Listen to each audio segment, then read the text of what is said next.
Agradecer então a vossa presença e a presença de todos os participantes neste painel e, em nome individual, agradecer também a confiança de me colocarem aqui nesta missão de deixar apenas ecoar o testemunho que estas pessoas, com os seus talentos e com a sua vocação, colocam ao serviço da amizade social, da cultura, da Igreja, dos encontros e de uma diversidade grande que nós entendemos que todos os seres humanos têm. No fundo, faz-me pensar um bocadinho no programa que o Papa Francisco também deseja para esta Igreja, de abrir processos ao experimentarmos estas diferentes formas de vocação e de caminhos e de presença também na cultura, como cultivo da amizade social que queremos cultivar. Acredito que estas formas e estes exemplos sejam também caminhos e formas de abrir processos. A minha proposta seria nós seguirmos um bocadinho a apresentação que nos foi proposta ao convocarmos aqui para este encontro. O Padre Pedro Quintela está connosco, é um sacerdote que reside aqui muito próximo, no Val da Acor. É ele também o responsável por este ciclo de cinema católico, este Revelar-te, que é um bonito nome que junta diferentes sensibilidades também e que há 10 anos tem vindo a fazer história. Padre Pedro Quintela, pedia-lhe que durante 7 minutos nos convidasse também a revelar-nos e a revelar também aquilo que ao longo de 10 anos tem proposto através do cinema. Boas tardes.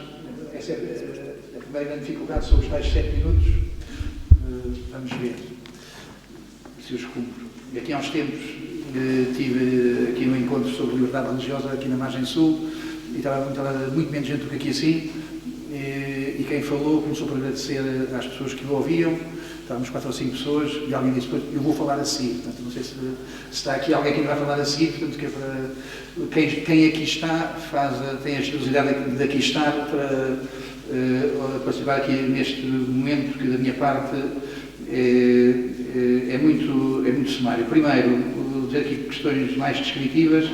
No ano 2010, o Papa Bento XVI tinha determinado que fosse o ano sacerdotal e aqui na Diocese de Setúbal surgiu esta iniciativa de criar aqui um momento em torno do cinema sobre o padre, como era representado no cinema.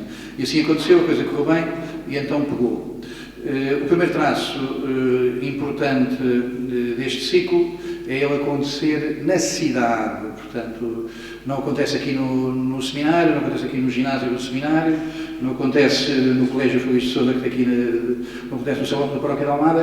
Haveria aqui estruturas que poderiam ter capacidade para tal. Acontece aqui na mais importante sala pública de Almada, que é o Fórum Romeu Correia. Portanto, acontece na cidade para a cidade.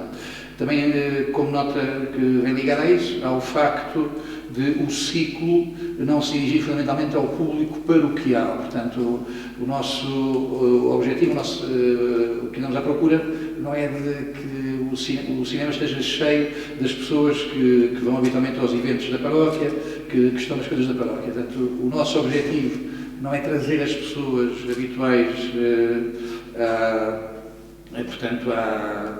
ali ao fórum. O objetivo é o acontecimento na cidade, para as pessoas da cidade. Nesse sentido, fizemos uma única vez um estudo sobre quem ia participar neste ciclo e tínhamos 1/3 das pessoas são pessoas sem presença na Igreja e outro terço são pessoas que não são de Almada, que vêm de Lisboa, que vêm de Lisboa e, portanto, são números relevantes para dizer que o evento não acontece só dentro das paredes habituais. Bom, este ciclo acontece em estreita colaboração com a Câmara de Almada. A Câmara de Almada hoje é dirigida pelo Partido Socialista.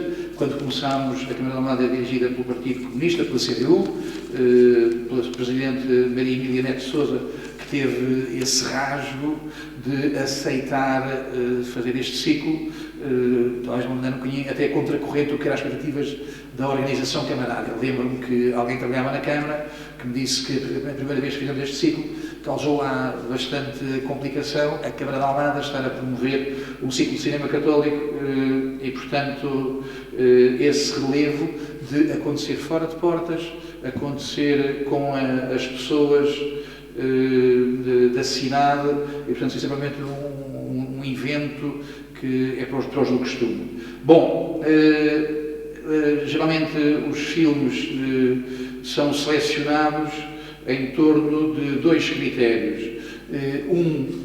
À procura de filmes que sejam contemporâneos com mais de 2 anos, porque se tiverem menos de 2 anos de exibição, os direitos de transmissão são mais caros. Portanto, conseguir filmes que possam atrair quem gosta de cinema, sobretudo como entretenimento, e depois também trazer filmes que sejam clássicos, que sejam grandes clássicos do cinema. Geralmente temos-nos guiado nestes anos todos por uma listagem publicada pelo Pontifício Conselho para a Cultura em 1995, com uma lista de filmes nos 100 anos do cinema que vale a pena ver e, portanto, é com esses filmes que nos mexemos. Bom, passando esta parte mais descritiva, eu estava aqui uma questão mais substantiva e para dizer logo também de entrada, como é óbvio, para mim, como é óbvio, não há cinema católico neste sentido que o título poderia incorretamente dar a entender. Em tempos, Jorge Benanoso, quando falaram sobre o romancista católico, ele disse de uma vez por todas: eu não sou um romancista católico, eu sou um católico que escreve romances.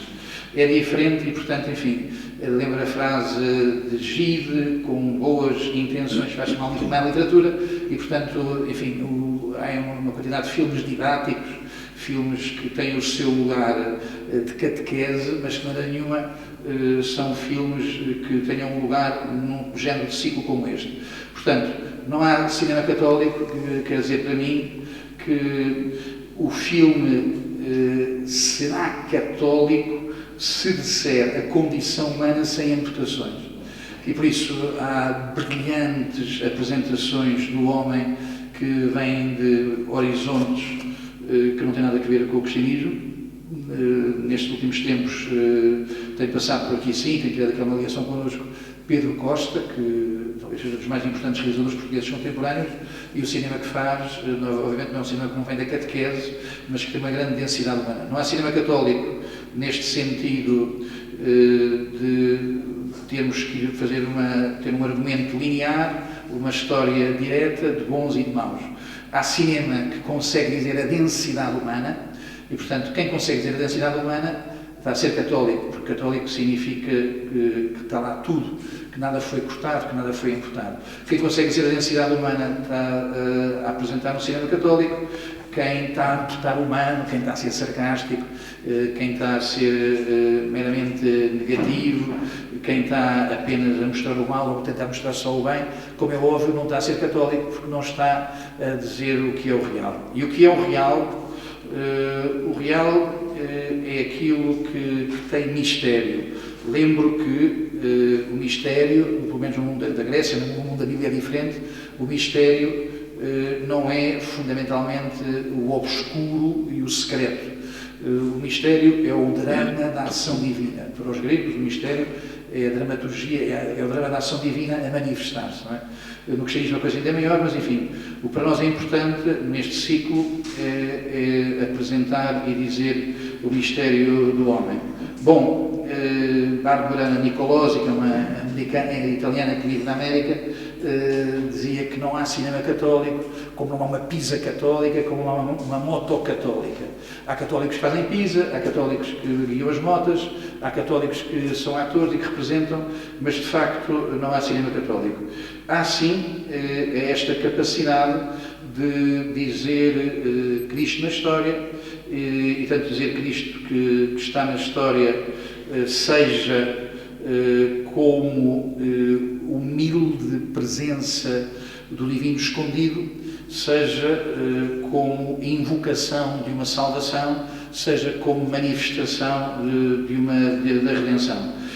Já a terminar, lembro que o que procuramos fazer neste ciclo, sempre com a importância de serem os filmes apresentados por um comentador, sempre o relevante é, como dizia von Balthasar, discernir o elemento cristão da cultura ou das coisas.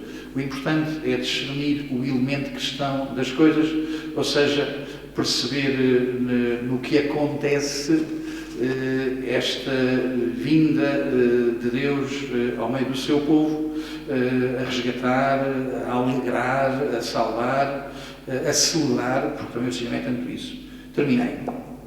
Obrigada, Padre Pedro Quintela. Obrigada por estes primeiros esclarecimentos. Depois vamos ter a oportunidade de continuar a conversar e sintam-se à vontade depois também, se quiserem ir anotando algumas interpelações, algumas questões que querem depois propor. Estes testemunhos tornam-se quanto mais ricos for também a vossa participação. Passava aqui a palavra a Maria Durão, que juntamente com o primo Luís Roquete iniciaram há alguns anos atrás a banda Simples, que tem neste momento 6 discos editados. Caminho do Sexto. Caminho do Sexto, pronto, muito bem. O Padre Pedro Quintela falava de que não há cinema católico e música. Há música católica? Maria Durão. Vamos a ver. Também agradecer o convite, também porque também me ajuda aqui a pensar em coisas as quais se pode passar por cima. Então, aqui para cumprir com o tempo, leio. Então, já se passaram mais ou menos 20 anos desde que numa noite fria de inverno saí de casa com uma amiga para ir pela primeira vez a um grupo de oração onde tínhamos uns amigos que já participavam. O grupo reunia-se numa capela em Cascais. Quando entramos, estavam várias cadeiras arrumadas em círculo numa lateral da capela e algumas pessoas ainda de pé a conversar. Passados uns minutos, todas se sentaram nas cadeiras e começaram a cantar. Impressionou-me muito aquele primeiro momento, porque havia qualquer coisa de paradoxal entre a diversidade das pessoas que ali estavam e a unidade com que cantavam. Eu gostei imediatamente de ali estar e lembro-me de ter feito um grande esforço para esperar que acabasse a primeira música e rapidamente agarrar no braço da minha amiga que estava ao meu lado e lhe dizer ao ouvido: vamos fazer um coro. Foi a partir deste grupo de oração e destes amigos que surgiram os Simples.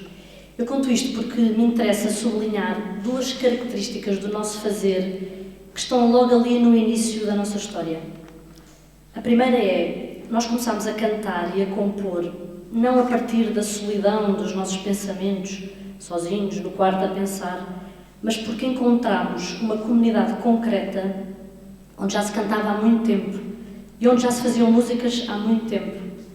Para nós, cantar e compor nasceu de forma natural, a partir do nosso encontro com aquela comunidade, onde havia uma vida na qual começámos a participar. Eu lembro-me que neste grupo, às vezes, acontecia escolhermos uma música para cantar e alguém dizia: esta foi o Tosé que fez. E essa mesma pessoa apontava para o lado e estava o Tosé Brito, ali mesmo. O mesmo acontecia com o Father Stan Fortuna, que também nos visitava muitas vezes. Ou seja, aconteceu encontrarmos uma comunidade onde a percentagem de cantautores era alta, dando-nos a sensação de que era uma coisa normal escrever músicas. E penso ter sido por aí que nos assaltou uma espécie de dupla ousadia. A primeira foi a tentar um dia fazer uma música e a segunda, mais insana ainda, mostrá-la a alguém. Mas foi assim, foi porque víamos alguém que já fazia que começámos a fazer. O mesmo episódio pode ajudar também a perceber a segunda característica do nosso fazer. Se é verdade que nascemos de uma experiência comunitária, é também verdade que existimos enquanto artistas desde o início para a comunidade. Existia uma realidade feita de pessoas que ouviam e cantavam as nossas músicas e nós, ainda que no início de forma mais confusa, queríamos comunicar a quem estivesse por perto para nos ouvir uma experiência de vida nova que estávamos a fazer no encontro com a Igreja, através daquelas pessoas. Este desejo de comunicar nascia e realizava-se na experiência comunitária. Já dizia a Flannery O'Connor, também a propósito disto, referindo-se ao trabalho do romancista, dizia ela: a não ser que o romancista tenha perdido completamente a cabeça, o seu objetivo ainda é a comunicação. E a comunicação sugere falar dentro de uma comunidade. Vários anos depois de começarmos a compor juntos, o Luís e eu, convidaram para me juntar num grupo que ia visitar a prisão de Tires no Natal. A certa altura, uma das presas, nós tínhamos estado a cantar umas músicas, e uma das presas, num gesto absolutamente inesperado e comovente, levanta-se no meio de todas as outras, pergunta se pode cantar uma música que a ajudava nos momentos difíceis e começa a cantar uma música nossa. Nessa altura, as nossas músicas já não eram só cantadas pelo nosso coro, mas surpreendeu-me muito ver que aquilo que tínhamos feito para uns se tinha aberto a todos. Porque que uma música nossa tivesse chegado até ali, para mim era sinal de que podia chegar a qualquer lado. Nesta altura tornou-se mais claro como se estava a tornar uma coisa séria o nosso fazer para os outros. Com este e outros episódios surpreendentes introduziu-se no nosso trabalho a consciência de uma responsabilidade que a mim pessoalmente não me deixa tranquila. Um exemplo disto é a reflexão e crescente procura de que a nossa música introduza e provoque a uma experiência madura e objetiva da fé, não abrindo portas à possibilidade de se ficar numa experiência da fé intimista e subjetiva. São vários os desafios a que esta experiência nos introduz, a que esta reflexão nos introduz. Desde a forma de fazer letras, que pode ficar só pela expressão de desabafos momentâneos, ou crescer na expressão de um juízo que liberta, passando pelo tipo de musicalidade, não é? Que pode apelar à evasão, que pode proteger ou induzir a isto, não é? À evasão, até à forma como queremos encontrar quem nos ouve nos concertos ao vivo. Mas há uma última característica do nosso fazer que gostaria de acrescentar e sublinhar. É talvez a mais dramática e só muito mais tarde tomamos consciência dela. O caminho da nossa maturidade artística percorre-se na medida em que crescemos num fazer em nome da comunidade. E fazer em nome da comunidade significa identificar-nos profundamente com aquele que está a criar a comunidade. Nenhum artista compõe ao lado do que vive. Este trabalho de identificação é no mínimo dramático, porque para quem compõe, porque significa, e sejamos realistas, que a grandeza da sua obra dependerá do quanto for capaz de desaparecer para deixar falar aquele que tudo cria. Trata-se de aceitar a experiência da cruz para participar com a sua pessoa e a sua obra na vitória da ressurreição. Só Deus é verdadeiramente original e, por isso, só da relação com Ele pode vir alguma novidade naquilo que damos ao mundo. Mas se assim é, não estará o artista católico condenado a ser menos original, menos surpreendente, menos genial? Se aquilo que comunica com a sua arte se inscreve numa tradição milenar, como pode ser também nova e verdadeiramente sua a obra? Volto a pedir emprestada uma citação à Flannery O'Connor. Diz ela: quando alguém me diz que porque sou católica não posso ser artista, eu tenho de responder pesarosamente que é porque sou católica que não me posso permitir ser menos do que artista. A questão então é esta: é porque eu sou totalmente de outro na minha pertença a Cristo, que sou totalmente e como nunca eu mesma única, original, criativa. Todas as minhas cores se avivam na relação com aquele que me criou e me quer grande. Assim fomos percebendo ao longo destes anos e dos vários discos que foram nascendo que o primeiro e fundamental exercício de quem escreve e canta não é tanto a técnica com que escreve, nem sequer a verdade com que canta, mas sim a seriedade com que escuta. O desejo com que escuta, a pobreza com que escuta, a intensidade com que escuta enquanto vive. Mas quando falo de escuta, talvez seja preciso esclarecer que não falo de um exercício tranquilo, pacífico e relaxante. Falo de escuta como luta, como a grande luta entre o eu e o tu. Uma luta que nos deixa a cochear, como ficou Jacob depois de lutar com Deus. Talvez seja esse cochear a nossa música mais real. De facto, todas as nossas músicas são tentativas, como o cochear é sinal de uma tentativa que deixou marca. Também a nossa música é sinal de um render-se à sua presença que nos golpeia abraçando-nos através da Igreja. Todo o nosso canto é tentativa de acompanhar, cheios de comoção, o canto do salmista. Obras do Senhor, bendizei o Senhor, louvai-o e exaltai-o para sempre. Obrigada. Obrigada, Maria Durão, por esta exposição que vem muito de dentro, como se percebe, não é? Muito obrigada por isso. Passamos agora a palavra à Catarina Almeida.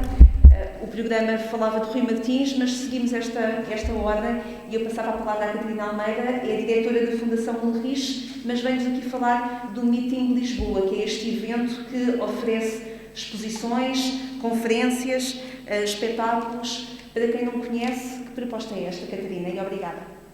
Obrigada pelo convite. Também começar por agradecer e agradecer também dedicarem esta praça central ao tema da amizade social, que como dizia no início, tão querido, um tema tão querido ao Papa e por isso também a nós. E curiosamente é um tema que está na origem do Meeting de Lisboa, cuja história eu vou contar, que procura sempre abrir portas sobre este mote da amizade entre os povos.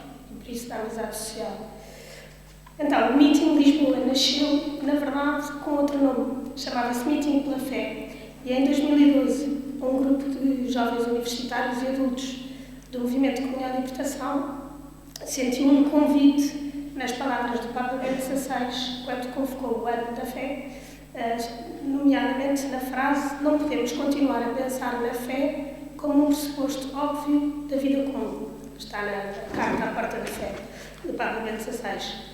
E isto era verdade há quase 10 anos e continua a ser verdade hoje, não é? Nós darmos por pressuposto que a fé existe entre nós como o ar que respiramos, já não constrói, já não nos permite viver no mundo, porque ele já não é assim.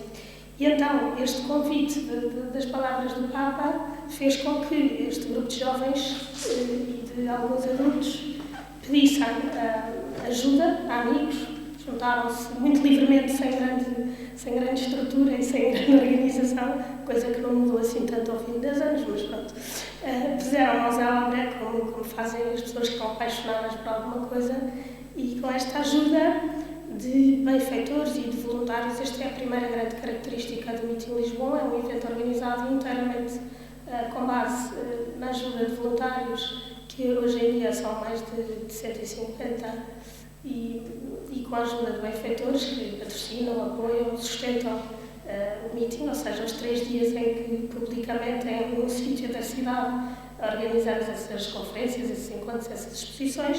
Portanto, aquilo que teria sido entre um grupo de amigos, um evento, uma exposição pequena num átrio de uma faculdade ou de uma universidade, de repente ganha uma dimensão enorme, porque este entusiasmo alargou-se e levou o grupo do Meeting pela Fé até ao Campo Pequeno. Eu lembro perfeitamente, eu morava na altura em Campo de Rico e trabalhava no Lumiar, e lembro-me de atravessar a cidade de manhã na terça-feira em que ia começar o meeting e de olhar para... Eu não estava neste grupo inicial, mas tinha vários amigos que iam contando, e olhar para aquela entrada que tem os cartazes enormes, que normalmente são das corridas, do cartaz do meeting, e falar: isto é mesmo uma coisa enorme que está a acontecer. E isto foi muito bonito, porque não foi um projeto sentadas umas pessoas que se sentaram à mesa porque era suposto fazer alguma coisa, não é? Mas um entusiasmo que transbordou e que se concretizou nestes 3 dias no Campo Pequeno, que tinha uma exposição, um concerto, várias conferências.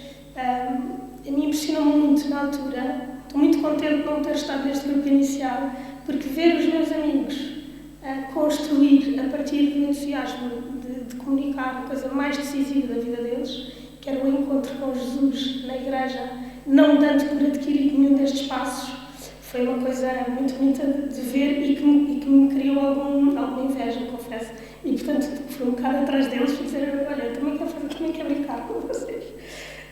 E pronto, este pequeno grupo inicial alargou-se e praticamente plantámos 200 ou 300 pessoas, 3 dias no Campo Pequeno, e convidámos todas as pessoas que conhecíamos a vir ver esta exposição chamada Fé, o Grande Método da Razão, as conferências, as apresentações de livros, os concertos, com uma certa ingenuidade. E lembro-me que no fim do último dia, que era uma quinta-feira, estava isto tudo a trabalhar ao mesmo tempo. Não, algumas pessoas tiraram férias, mas a maioria estava a trabalhar ao mesmo tempo, horas de almoço, sair mais cedo, etc. Eu lembro-me que nas arrumações, na quinta-feira, começava-se a ouvir: para o ano temos que mudar isto, para o ano temos que convidar aquela pessoa, para o ano. E um padre nosso amigo na altura estava ali a arrumar as coisas connosco e disse: para o ano não existe. Só existe. O que aconteceu aqui foi fruto de uma urgência de contar a toda a gente alguma coisa que se estava a viver. E, portanto, não nos percamos em grandes organizações, mas vivamos juntos a experiência cristã e, se Deus quiser, e as nossas perguntas encontrarem o mesmo entusiasmo, faremos para o ano. Mas o ponto de partida não é o que é que vamos fazer para o ano. E, portanto, contar-vos só um episódio. Eu nesse meeting, pela fé, não tinha várias tarefas, mas a minha preferida era contar as pessoas à porta do Campo Pequeno. Os organizadores tinham dado aquelas, não sei como é que se chama, aquelas hospedeiras têm os aviões, para contar pessoas, e, portanto, eu tinha uma tarefa que era carregar e dizer bem-vindo ao meeting pela fé, clique, bem-vindo ao meeting pela fé, clique. E muitas vezes, ainda hoje, ao fim de 9 anos, que tenho outras tarefas, talvez poderíamos dizer de mais responsabilidade, volto muitas vezes a este clique, porque me lembra qual é a verdadeira razão para mim de construir o Meeting Lisboa, que é convidar as pessoas a entrar num lugar onde eu procuro com os meus amigos testemunhar a fé que se transforma em cultura, ou seja, que é pertinente para a nossa vida todos os dias. E pronto, foi assim que depois, em 2013, continuámos a ter muitas perguntas e a nossa amizade continua a ser um lugar também de encontrar muitas respostas tão decisivas para nós que queríamos contar ao mundo. E, portanto, o Meeting pela Fé, já não era o ano pela Fé, passou a chamar-se Meeting Lisboa. E também muito a partir do exemplo do irmão mais velho, que é o Meeting de Rimini, organizado também por pessoas do Movimento de Comunhão e Libertação em Itália, que tem mais de 40 edições. Há 9 anos que tentamos construir um lugar onde é possível colocar perguntas, as perguntas que interessam a nossa vida, a vida dos nossos vizinhos, dos nossos amigos, dos nossos colegas, sem medo de nenhuma dessas perguntas, porque quem vive a experiência cristã, as perguntas que habitam o coração do homem, falam a partir da certeza de uma positividade última em relação àquilo que nos aconteceu e que é o nosso destino. E por isso fizemos-lo com temas que serviram sempre com o ponto de isto é a segunda característica. Portanto, a primeira, a gratuidade, os voluntários, a segunda, uma incansável abertura. E por isso os temas são sempre um bocadinho provocadores, tentamos que sejam um bocadinho provocadores. Se a felicidade não existe, então o que é a vida? Sejam realistas, peçam o impossível, e tu que novidade trazes, do amor ninguém foge, ser livre é ter o coração preso. E o Meeting Lisboa, assim, com estas, ano após ano, muitas exposições, muitos oradores, muitos convidados, muitos encontros que passam despercebidos entre pessoas anónimas, mas que anos mais tarde ouvimos contar pessoas que encontraram a coisa mais importante da vida delas de forma anónima nestas praças que se vão criando como esta e como desejamos que o meeting seja. E por isso já passou pelo Campo Pequeno, pelo CCD, pelo Pavilhão Carlos Lopes, e eu todos os anos penso, mas porquê é que faço isto, eu antes de mais, e para que é que faço isto, para que é que fazemos? E tentamos ajudar-nos entre nós. E a preparar este encontro estou muito grata de ter vindo cá hoje, porque me ajudou a responder outra vez esta pergunta. Eu lembrei-me da frase de um amigo que dizia, é por uma febre de vida. Não é por um voluntarismo ou de um ativismo que temos que fazer coisas, ou fazer coisas católicas, mas sim, confesso que para mim fazer o meeting é uma coisa fundamental porque me faz crescer, faz-me abrir horizontes, faz-me descobrir novos interesses, descubro mais de mim própria como pessoa. Não é? A experiência cristã tem esta característica de fazer vir ao de cima ainda mais aquilo que eu sou e aquilo que eu desejo. E por isso, e esta é a terceira característica, que a meu ver, que é o Meeting Lisboa tem o desejo de ser um lugar onde tudo o que é humano é estimado. Desde a obra social, temos amigos que trabalham em bairros desfavorecidos em Lisboa, à conferência de um astrónomo que torna o universo compreensível e infinitamente fascinante, ou de monges de clausura, ou diálogos sobre a literatura, ou sobre a maravilha dos croquetes de alheira que as amigas que estão 3 dias na cozinha tiveram a fazer, que passam 3 dias do meeting fechados na cozinha, não veem nada do que se passa ali durante aqueles 3 dias, o encontro com músicos, com historiadores, ou com ou os amigos dos nossos amigos, ou para mim, pessoalmente, uma das coisas que mais me alegra a fazer o meeting é um lugar para onde eu posso convidar a minha família toda, os que têm fé, os que não têm fé, os que acham bem isto, os que acham mal aquilo. É mesmo a amizade social neste sentido, um lugar onde tudo aquilo que é proposto pode ser, qualquer pessoa pode ser convidada a participar. E pronto, os 7 minutos estão mesmo a acabar e eu também vou terminar. Eu queria só concluir dizendo que esta criatividade social, na minha opinião, é fruto de uma paixão por cada um dos âmbitos da vida comum, da nossa vida, do dia a dia investido pela presença de Jesus. Só concluir, rapidamente dizendo que esta criatividade social, na minha opinião, é fruto de uma paixão por cada âmbito da vida comum, do dia a dia, investido pela presença de Jesus. Por isso, o trabalho, a educação dos filhos, o cuidado pelos mais frágeis, a política, a economia, a saúde, não há nada que não me interesse. E por isso, eu faço o Meeting Lisboa, fazemos o Meeting Lisboa, porque tenho o desejo de construir com as minhas mãos um lugar onde essa liberdade e essa responsabilidade possam ser partilhadas e oferecidas ao mundo inteiro, à nossa cidade, mas tendo como horizonte o mundo inteiro. E se Deus quiser, o Meeting de Lisboa estará de volta em novembro de 2022, estão desde já todos convidados, porque é muito difícil explicar o que é o Meeting, por isso termino com um convite. Obrigada. Trabalha no site do Secretariado Nacional da Pastoral da Cultura, está na gênese deste projeto, juntamente na altura com o cardeal José Tolentino Mendonça, continua a trabalhar no site e neste Secretariado da Igreja Católica e agora que o ouvíssemos. Obrigada também pela presença. Obrigado. Começaria por, numa primeira parte, dar uns traços sobre o que é o Secretariado Nacional da Pastoral da Cultura. Em maio de 2003, a Assembleia Plenária dos Bispos em Portugal aprovou a criação da Comissão Episcopal da Cultura, que 2 anos mais tarde se tornou no Secretariado Nacional da Pastoral da Cultura. Dizia então, em 2005, Dom Manuel Clemente, à altura Bispo Auxiliar de Lisboa: esta comissão existe para ativar na Igreja a atenção para a realidade cultural no sentido das mentalidades, das ideias, das sensibilidades, dos gostos, das preferências, de tudo aquilo que mexe com as pessoas. Existimos, portanto, em função das outras comissões episcopais, para que tenham relevância cultural em atenção às mentalidades dominantes no meio, para não correr o risco de estar a dar respostas a perguntas que ninguém faz e acertar ao lado das grandes questões. O Padre José Tolentino Mendonça foi o primeiro diretor do secretariado, função que exerceu até 2014, quando o cargo foi ocupado por José Carlos Seabra Pereira. Os diretores que acumulam a sua função com outras atividades profissionais e pastorais são auxiliados por um colaborador remunerado a meio tempo.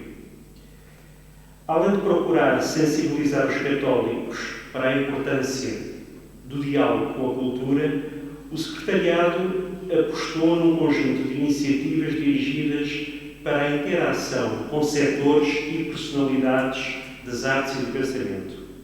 Foi assim que surgiu o Prémio de Cultura Arte da Vida Padre Manuel Antunes, criado para destacar um percurso ou uma obra que, além de atingirem um elevado nível de conhecimento ou criatividade estética, refletem o humanismo e a experiência cristã. Ao longo das 16 edições ininterruptas foram distinguidos percursos nos campos da escrita, do jornalismo, da ciência, cinema, estudos clássicos, pensamento, património, música, arquitetura, pedagogia, criação artística, teatro e história.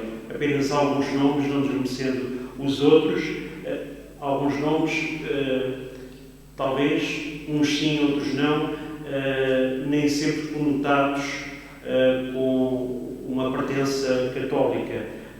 Por exemplo, Manuel Oliveira, Eduardo Lourenço, Eurico Carrapatoso,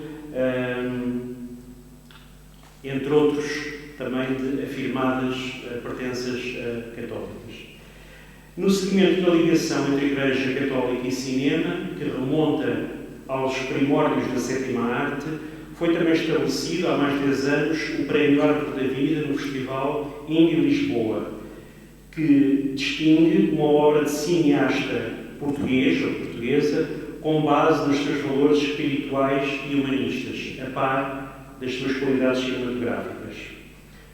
O Secretariado organiza também anualmente um encontro de agentes dedicados à pastoral da cultura, uma jornada nacional em torno a um tema relevante para a relação da Igreja com a sociedade e publica o Observatório da Cultura. Desde o seu arranque, o Secretariado está presente na internet, no endereço snpcultura.org, além das redes sociais, que em agosto se apresentava num dos índices mais conhecidos para avaliar a popularidade de uma página, apresentava-se à frente de notórios sites católicos mais frequentados aqui em Portugal. Além destes projetos públicos, os diretores do Secretariado têm atribuído especial importância em encontros informais com vultos da cultura.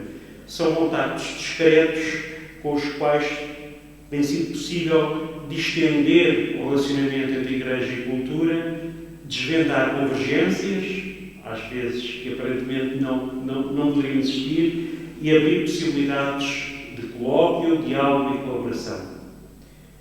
E agora, numa segunda parte e última, proponho algumas considerações pessoais e sublinho, sobre a pastoral da cultura no geral e em Portugal em particular. Na Igreja tem-se falado e escrito cada vez mais sobre a importância da cultura, mas as intenções não se têm concretizado em ações consistentes. Cerca da metade das dioceses não têm referentes na pastoral da cultura nomeados pelos bispos, e o trabalho realizado pelas comissões diocesanas da cultura é, na maior parte dos casos, esporádico ou inexistente. E, neste contexto, eu valorizo muitíssimo os exemplos de persistência que foram aqui agora elencados. A periferia, do meu ponto de vista mais afastada da Igreja, não está nos pobres, mas nas artes e na cultura. Os pronunciamentos, inclusive pontifícios, sobre as pessoas envolvidas no meio e as dificuldades estruturais por que passam são raríssimos. A ausência de empatia é flagrante. Faltam abraços, falta estar próximo. O Papa tem aquela frase que é uma das pedras angulares do seu pontificado. Prefiro uma igreja acidentada por ter saído pelas estradas a uma igreja enferma pelo fechamento. Neste sentido, é preciso arriscar, é preciso criatividade, ousadia. E inerente a isto, saber reconhecer os erros, porque o arriscar implica sempre a possibilidade grande de errar, reconhecê-los, mas não se deixar submeter por eles, não se deixar esmagar por eles. E também é necessária tenacidade na pastoral da cultura. A pastoral da cultura é um trabalho de vanguarda que não se compadece com resultados a curto e a médio prazo. Quem no interior da Igreja se arrisca ao diálogo com não-crentes é muitas vezes atacado pelos próprios católicos. Este encontro da Penal centra-se na difícil arte da amizade social. É urgente que ela comece e se consolide entre os católicos. É preciso muita fé e inteligência emocional para persistir na pastoral da cultura. Não são poucos os que têm baixado os braços. As redes sociais têm fornecido ampla comprovação de quanto os católicos estão distantes do testemunho dado pelas primeiras comunidades cristãs. Ver o quanto eles se amam. O diálogo com os expoentes do pensamento e das artes é sempre necessário, mas a pastoral da cultura, sempre a meu ver, deve ser muito mais que reuniões e conferências entre poucos. Tem de saber dirigir-se e envolver as pessoas mais pobres, excluídas, esquecidas. Das crianças aos idosos, de todos os continentes e religiões, para que a Igreja não corra também ela o risco de se afastar dos que habitam à margem da sociedade. O Evangelho é cada vez mais trejolido, subjugado que está pelo sectarismo e por polarizações. O coração do catolicismo deixou de ser muitas vezes a misericórdia para dar lugar à ideologia seletiva, palavras do Papa Francisco, que também há poucos dias lembrou que o cristianismo não é de esquerda nem de direita. E se dentro da Igreja o coração do Evangelho, o coração do agir da Igreja é outra coisa que não Jesus, a pastoral da cultura, como toda a pastoral, é vã. As pessoas e os meios materiais à disposição de quem trabalha na pastoral da cultura são escassos, mas o documento para uma pastoral da cultura elenca um conjunto de sugestões e inspira muitas outras, a partir das quais qualquer pequeno grupo, mesmo com parcos recursos, mas com muito entusiasmo e persistência, pode partir para um projeto cultural. Por vezes, emerge a dificuldade em pastoral da cultura ser um campo vastíssimo, difícil de abarcar, mas essa pode também ser uma oportunidade. Estou quase a terminar. Pastoral vem de pastor, aquele que conhece, ama, inclusive e sobretudo nos momentos de desafeto da pessoa amada. Pastor é aquele que ganha a confiança das ovelhas. Estar próximo das pessoas, dos seus interesses, problemas, dificuldades, em silêncio, na descrição, não por proselitismo, mas porque se ama. É muito importante esta aproximação ao mundo, aos agentes, às pessoas, aos criadores de cultura, aos pensadores. Se a Igreja se diz perita em humanidade, então tem de a decifrar e ajudar a decifrar-se das contradições e complexidades.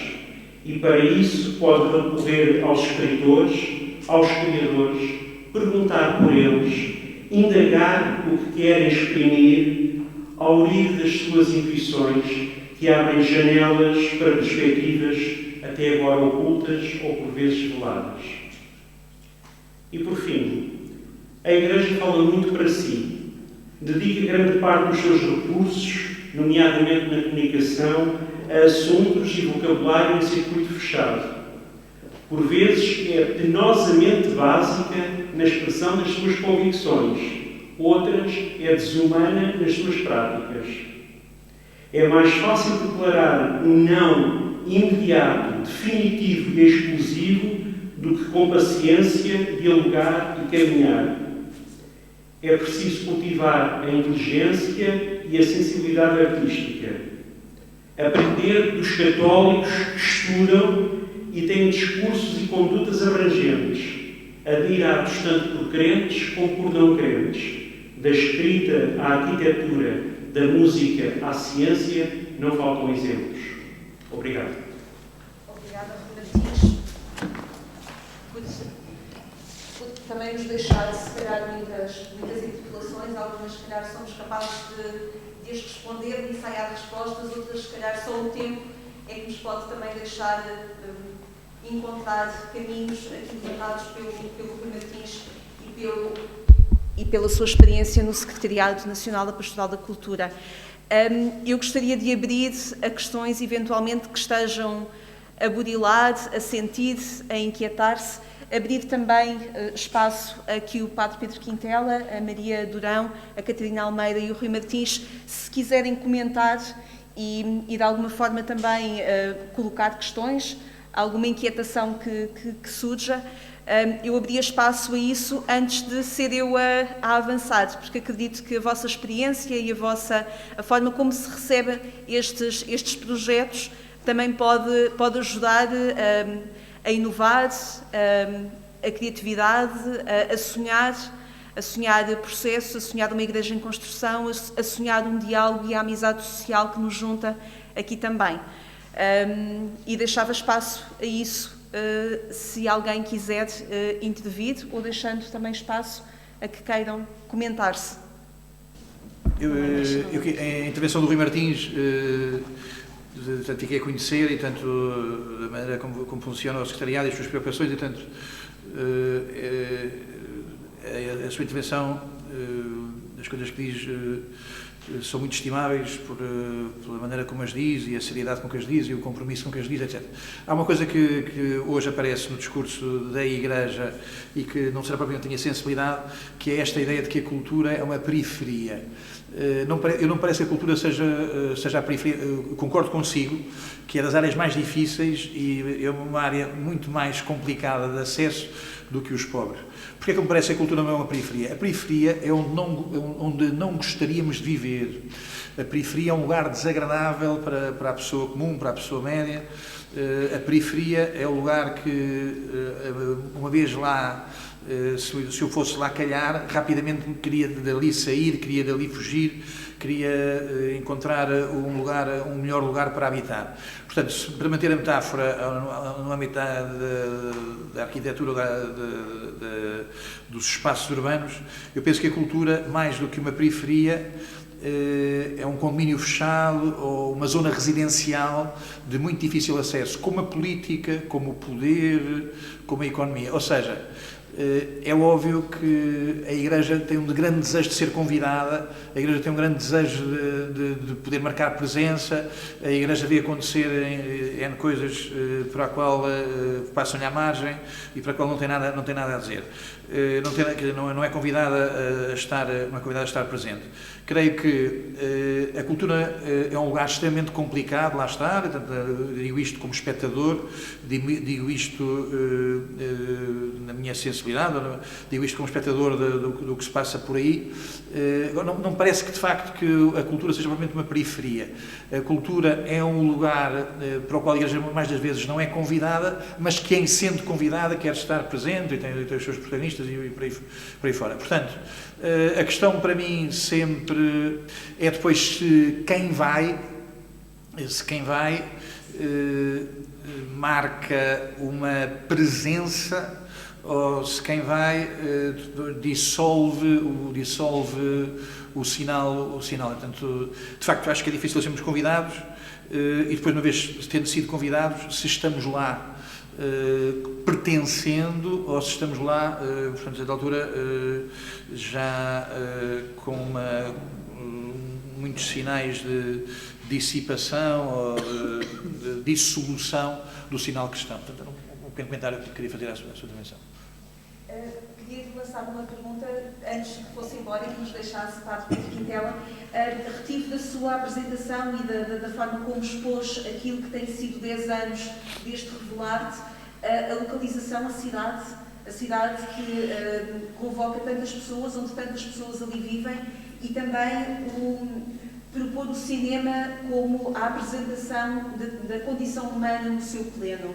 Eu pergunto-lhe que ressonâncias é que vão tendo também destas 10 edições do Revelar-te, indo em encontro aos objetivos que este ciclo de cinema católico quer propor, sem fronteiras, sem credos, não esquecendo a sua fonte, a sua gênese, aquilo que propõe. Nestes 10 anos, como é que tem sentido que tem sido este caminho proposto à cidade, proposto ao homem hoje, e ao homem hoje e ao homem todo de hoje? Olha, a primeira coisa, isto pede competências e estou cá eu porque não há outro. Pede competências, pede investimentos, pede dinheiro. Por exemplo, lembro-me do episódio em Roma, na Polónia, há um festival de cinema católico que tem cerca de 30 anos e, portanto, é completamente fechado para mim, porque os filmes não são filmes legendados, portanto, há um mundo por explorar, por exemplo, na Polónia, que não frequento por incapacidade cultural. Aqui há uns anos, já nestes 10 anos, fizemos o ciclo e tivemos uma parceria com uma senhora que realiza em Roma, responsável pelo ciclo de cinema em Roma, Mirabili Dicto, uma senhora chamada Liliana Marabini, que era para ter cá vindo e depois foi na altura do vulcão da Islândia e foi exatamente na altura do nosso ciclo e por essa razão a senhora acabou por não vir. Agora, isto são canais que para serem acionados, tudo isto pede competências, pede investimentos, como aqui foi sendo dito, e são coisas que nem sempre acontecem. Lembro-me aqui no tecer de ligações, foi importante este ciclo para aqui algumas ligações para mim e para o nosso lado importante, e espero que também tenham deixado eco, por exemplo, o cineasta Joaquim Sapinho já aqui esteve, o Pedro Costa também aqui esteve, o Hermano Olmi, no ano em que morreu, teve para vir, não veio. Tudo isto são coisas que pedem muita dedicação pessoal, muito investimento pessoal, portanto, nós, por exemplo, nunca passámos para um festival por falta de recursos e, antes de mais, de recursos humanos. Creio que é extremamente interessante ver que há pessoas que marcam presença de ano após ano, pessoas com quem fomos estabelecendo ligação, há pessoas com quem hoje temos ligação que vêm daí, há pessoas que têm ligações pessoais que vêm daí, e uma coisa extremamente interessante, por exemplo, ano passado também fizemos o ciclo debaixo de todos os constrangimentos, por exemplo, passámos o filme do Visconde e o Leopardo ao domingo de manhã, portanto, do outro lado onde ele está, deve ter soltado na tumba de passarem o filme dele a um domingo de manhã, deve-lhe ter dado 3 voltas lá no sepulcro. Foi possível, mas é extremamente importante para as pessoas a ver quem, este regime ainda de cineclube, a ver quem comenta no princípio e quem comenta, quem está disposto para umas respostas no fim, isso é extremamente interessante. Há pouco não disse, o ciclo chama-se Católico, não tanto por causa do objeto, os filmes que vamos ver são todos filmes de catequese, não é católico por causa do objeto, é católico por causa do promotor, de quem promove. E depois é extremamente importante, nós somos católicos numa tentativa hegemónica, chega-se à Almada, vamos mastigar a cultura, e a nossa vontade é de, portanto, abraçar privilégios, ter... Mas nada disso, nós somos o ciclo de cinema católico porque somos minoria. E, portanto, a questão é muito ao contrário. Hoje ser católico é ser minoria e, portanto, esta posição minoritária que nos faz nomear-nos assim para não haver equívoco em relação ao promotor. Peço desculpa da expressão, um bocadinho também provocatória, dizer Deus é amor, é uma frase que não serve para tudo. Deus é amor não pode ser uma frase terapêutica para qualquer situação. Deus é amor não é uma terapia para tudo e também não diz respeito à cultura. Deus é amor, mas é preciso perceber o drama com que isso se mostra na cidade. Com que isso acontece na cidade. Voltava a abrir o debate, se houver alguma pergunta, alguma inquietação, alguma pergunta até organizativa, pensando em projetos, outros projetos que possam nascer e que queiram formular. Se não, voltava para a Maria Durão para ir um bocadinho à gênese inspiradora das letras, dos momentos que eu assumo como momentos de oração na construção da música, dos poemas, das composições que fazem. Ao entender a música como um instrumento de diálogo com o mistério, como a Maria Durão o coloca, é esse silêncio, é essa procura nessa construção da música que também nos permite abrir a porta a outros que se sintam tão diferentes ou tão próximos de nós. É isso que permite a riqueza da música, em último caso da arte, o mais íntimo de nós, colocar-se em diálogo, nós despojarmos de tal forma para que o mais íntimo de nós seja colocado perante o outro que nós desconhecemos, que nós não conhecemos, mas que a partir disso se pode gerar um encontro como é que uma compositora e uma intérprete se coloca diante desse despojamento e da possibilidade desse encontro com um outro que é tão diferente de si. Isso manifesta-se? Com muitos pontos. Isto às vezes, se calhar é estranho dizer isto, mas eu não me lembro de uma música que eu tenha feito num momento de oração. Eu acho que a nossa música gosto mais de a ver ligada à palavra vida, ao nosso viver, não é? E como é evidente, o nosso viver é possível, não é? Com esta sempre neste diálogo com Deus, diálogo com o mistério, não é? E, portanto, o nosso viver é oração, de certa forma, não é? Mas como também dizia no meu texto, não é? Uma coisa que também sempre me apercebi é que as nossas músicas nunca nasceram muito de grandes pensamentos solitários e dizia também, e volto a dizer, que cada vez mais me interessa não tanto despojar-me a mim, no sentido naquilo que, sinceramente, se calhar não interessa aos outros, não é? Mas transmitir, não é? Dar aos outros aquilo que de mais significativo encontrei, não é? Aquilo que de mais significativo encontro, não é? E por isso é mesmo verdade o que estava a dizer, que a mim interessa realmente que fale outro, não é? Como em toda a vida, também me interessa que com a minha vida, seja no fazer músicas, seja no trabalho no Val d'Acor, interessa-me que fale outro, não é? E percebo, eu não penso muito quando faço uma música se isso vai entrar em diálogo com alguém ou não, não é? Percebo que há um transbordar de alguma coisa que se vive, que se tem um desejo alegre de o colocar de uma maneira bonita e de o mostrar, mas não no sentido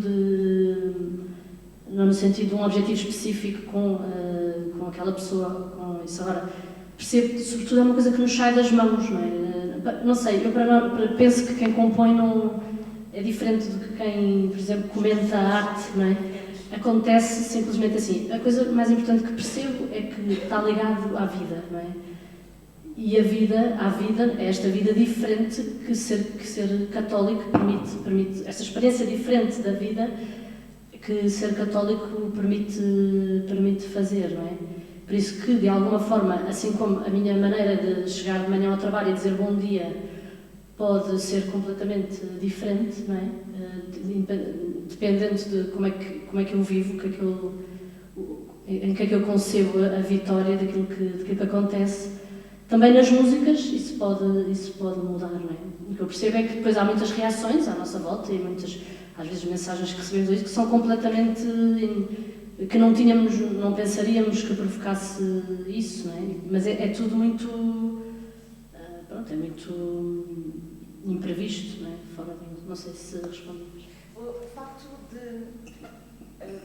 O facto de ser uma música muito, muito íntima, no sentido, e penso eu, não sei se falo no geral ou não, mas a Maria Tudel estava a dizer que não compõe num momento de oração, mas quando lemos as letras, quando ouvimos as músicas, quase parece que sim.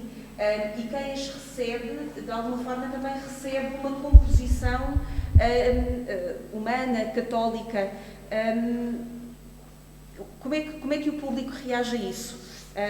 O público é maioritariamente religioso, porque há músicas que vocês compõem que acabam por ultrapassar também o próprio mercado eclesial, não é? Uhum. Como é que é esse diálogo, como é que são essas ressonâncias que o mercado em geral vos vai fazendo chegar? Nós nunca somos mais conhecidos dentro da Igreja, embora ao princípio tenhamos tido dois episódios ainda um bocadinho a definir-se quem é que éramos, que foi a nossa presença no primeiro Rock in Rio em Portugal e uma música numa telenovela. Foi as únicas experiências que tivemos assim do mercado, não é? Não chegámos a perceber muito bem esse lado, como é que reagia, também porque nunca tentámos muito, porque desde sempre percebemos. Eu lembro-me de perceber perfeitamente que a mim não me interessava propriamente viver da música, não tinha necessidade de viver da música. A mim interessava-me viver. e percebo que, para mim, preenche muito mais a minha pergunta do viver, trabalhar no Val d'Acor, mas, por exemplo, no meu caso, é esse o caso, do que propriamente dedicar a minha vida a fazer músicas, não é? Portanto, depois, como é evidente, depois disso, não é?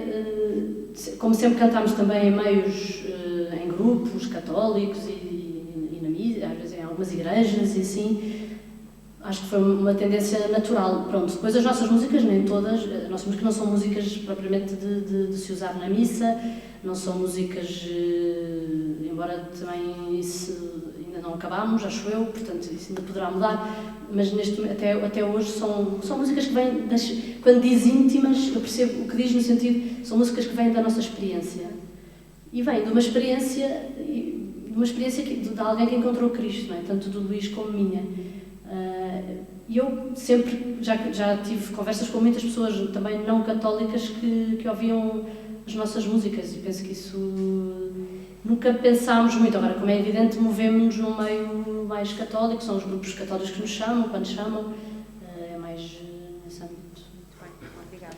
Já agora, se quiserem explicar, já falámos aqui várias vezes do Val d'Acor, o Padre Pedro Quintela é o responsável e a Maria Durão é terapeuta. Não sei se querem explicar também um bocadinho este trabalho. Não se inscreve neste âmbito cultural, ou se calhar também. Ou se calhar também. Isto não foi lobby aqui. Não, de todo. Mas já falámos várias vezes, parece-me aqui do outro lado da Ponte sobre o Tejo, tem umas instalações fabris grandes, onde sai o óleo Fula, e atrás do óleo Fula está uma quinta que, se repararem com atenção, tem uma casa muito comprida, onde funciona a comunidade terapêutica do Val d'Acor, que é uma comunidade para pessoas que têm problemas com álcool e com droga. Acompanhamos cerca de 120 pessoas. Também, saindo aqui do seminário, do outro lado da rua, também tem uma casa onde funciona a nossa reinserção e os nossos escritórios, e, portanto, entre as pessoas que estão ali internadas e as pessoas que assim estão na reinserção, é este o grupo de pessoas que acompanhamos, e, portanto, enfim, a Maria também dá a sua grande contribuição, muito harmoniosa, harmónica, para o trabalho, no trabalho do Val d'Acor, como a responsável terapeuta no trabalho que fazemos na Quinta de São Lourenço, e dá lá o seu trabalho, faz lá o seu trabalho diário, e, portanto, também tem lá responsabilidades no Val d'Acor desde a origem, e, portanto, muito brevemente está apresentado. Muito bem. Principalmente para as pessoas que nos seguem também e que poderão vir a ver esta nossa conversa, parece-me importante também falar deste trabalho que é feito. Estou já agora ao telefone. E bem feito. Ou a página da internet, que é sempre possível descobrir também o Val d'Acor na internet. Não sei se ainda continuamos com uma assistência tímida e que tem dificuldade em ultrapassar a timidez e querer incluir alguma questão neste nosso rico painel. Se não, desafiava a Catarina Almeida a falarmos também desta inserção do meeting na cidade, que em si é um espaço, uma geografia onde a diversidade cultural é muito grande, e de que forma é que foram percebendo que o meeting ia fazendo parte também de uma agenda cultural de uma cidade, com uma oferta diversificada, como já falámos, de conferências, de exposições, de intervenientes, mais ou menos próximos até de uma cultura cristã. Como é que o meeting pode também ser esse contributo cultural de uma cidade? Então, o meeting Lisboa tem talvez a quarta característica, que não disse há pouco, que é vive muito pouco de estratégias e de programas e muito do que acontece, não é? Portanto, o facto de ter começado, e é muito bonito também perceber isso, começou no Campo Pequeno por um episódio absolutamente gratuito, no sentido da graça, de uma pessoa que promoveu que assim fosse na altura. Era impensável, estava, como disse, era a primeira edição, a ideia era fazer numa universidade, a exposição no átrio de uma universidade, e foi uma coisa mesmo casual, mas ao mesmo tempo providenciada, não é? Ou seja, o meeting não nasceu com essa característica de querer afirmar-se dentro de uma agenda cultural da cidade, mas aconteceu que foi parar, se calhar, ao ponto, quer geograficamente, quer em termos de eixos de trânsito e de tudo, e da vida urbana, foi parar ao Campo Pequeno, depois, por razões organizativas, passou pelo CCB, depois voltou ao Campo Pequeno, depois, já não sei a ordem, mas a última edição, em 2019, foi no Pavilhão Carlos Lopes, e aí sim, também com o apoio da Câmara Municipal de Lisboa, entrou de facto na agenda cultural. Qual é que é a nossa preocupação? É que, primeiro, sempre que fazemos o meeting, tentamos divulgá-lo a toda a gente que conhecemos e, portanto, se formalmente, não sei se pode dizer que está inserido na agenda cultural de Lisboa, o 2019 estava, por esta razão, por ter o apoio da Câmara Municipal de Lisboa, mas a nossa preocupação é muito capilar neste sentido. Eu digo aos meus amigos todos, o voluntário do lar diz aos seus amigos todos, à sua família toda, e depois, tentativamente, através dos meios de comunicação social e de alguma divulgação mais formal, se quisermos, fazemos assim. Em termos de programação propriamente dita, eu penso que todas as iniciativas que acontecem dentro do Meeting Lisboa interessam como programa da agenda cultural, não pela estratégia de assim ser, mas porque todas nascem do interesse de alguém. Quer dizer, uma conferência sobre astronomia nasce de alguém que tem um interesse por esse tema. Uma exposição sobre o livro de Jó nasce por alguém que se interessou por esse tema. Um concerto, uma noite de fados, como houve aqui há alguns anos, quer dizer, não há propriamente uma programação de seria importante ter a física, o fado e a parte, se quisermos, mais bíblica, neste caso sobre o livro de Jó, mas houve alguém que se interessou e que aquilo que encontrou na pergunta que tinha e nos caminhos de resposta que está a percorrer são essa própria dinâmica de comunicação à cidade, mas não de forma teórica, penso eu, ou estratégica, mas daquilo que nos acontece, como uma vida que acontece, como a Maria estava a dizer, não é? E por isso, neste sentido, não sei bem se...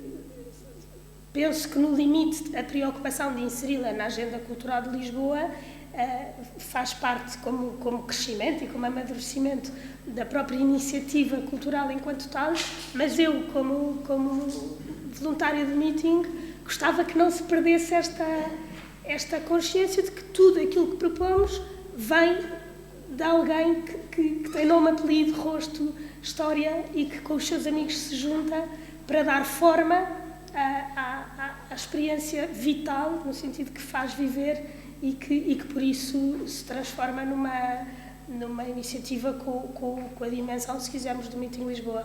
Não sei se respondi. Obrigada. Estamos a caminhar para o final. Não sei se à última hora alguém quer intervir, mas eu gostava ainda de ouvir o Rui Martins para terminarmos e dando a palavra a todos. No fundo, para sentir como é que, também porque é que o Rui ainda continua a acreditar que vale a pena trabalhar na Pastoral da Cultura. Pessoalmente, não é só um trabalho. A Pastoral da Cultura para si não é só um trabalho, é um trabalho, mas não só. Porque é que vale a pena continuar a fazer este trabalho? Porque é que vale a pena continuar a traduzir textos, a publicá-los no site, às vezes a ter mais ou menos feedback? Porque é que é importante continuar a propor este campo ou de periferia ou de apartamento, de condomínio? O que é que nos está aqui a faltar para valorizar mais este campo da Pastoral da Cultura?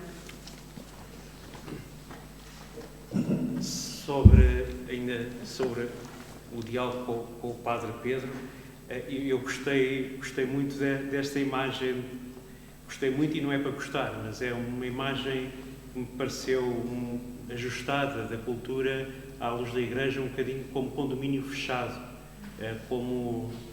e pegando na definição que o Padre Pedro fez de periferia, é curioso que é isso mesmo que eu sinto. O Padre Pedro, se entendi bem, fala que periferia é um sítio onde nós não gostamos de ir ou quando vamos, e é assim que eu vejo e entendo a maior parte, graças a Deus não todos os casos, mas como eu entendo a relação da Igreja com a cultura.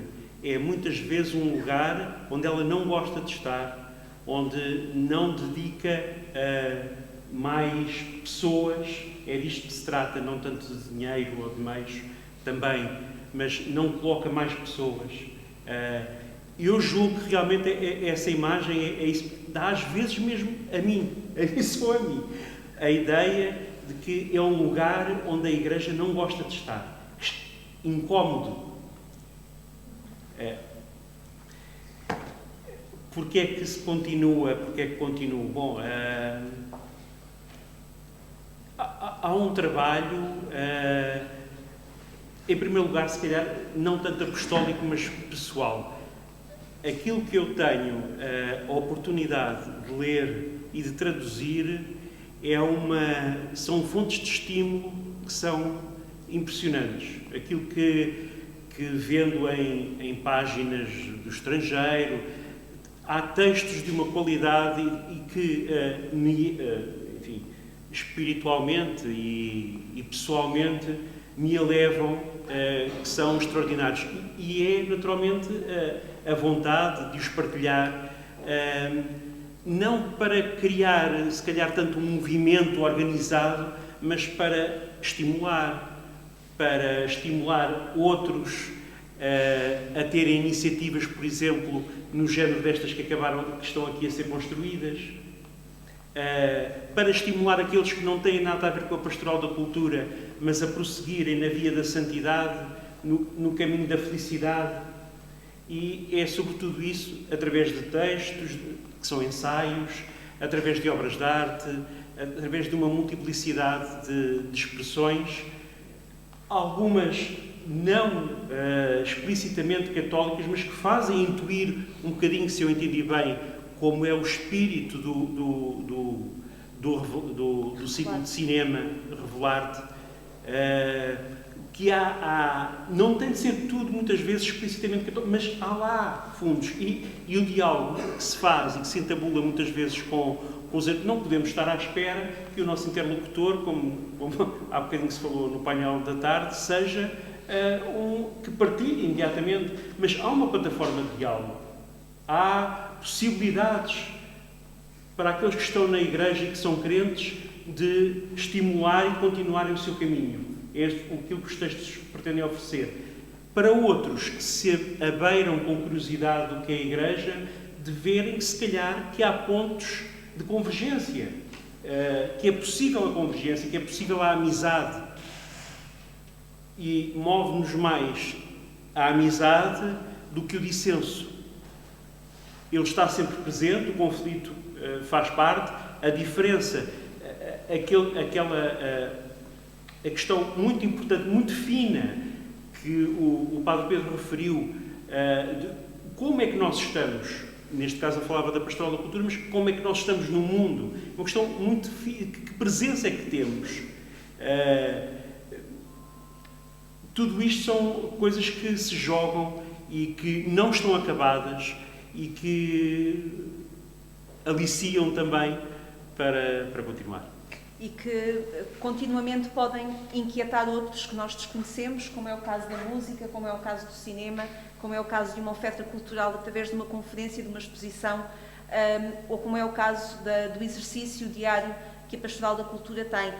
Queria só finalizar dizendo que estes 4 são apenas exemplos de que a amizade social é cultivada todos os dias, é esse o exercício que se quer fazer, ou através de uma organização massiva, ou com voluntários, ou com uma pessoa que trabalha na Pastoral da Cultura, ou através da composição escrita entre 2 pessoas que se entendem musicalmente e que partilham uma linguagem, ou como através de um conjunto de forças que se juntam para propor inquietações, para propor perguntas, para propor linguagens que outros pensaram expor no cinema e que vale a pena propor na nossa vida.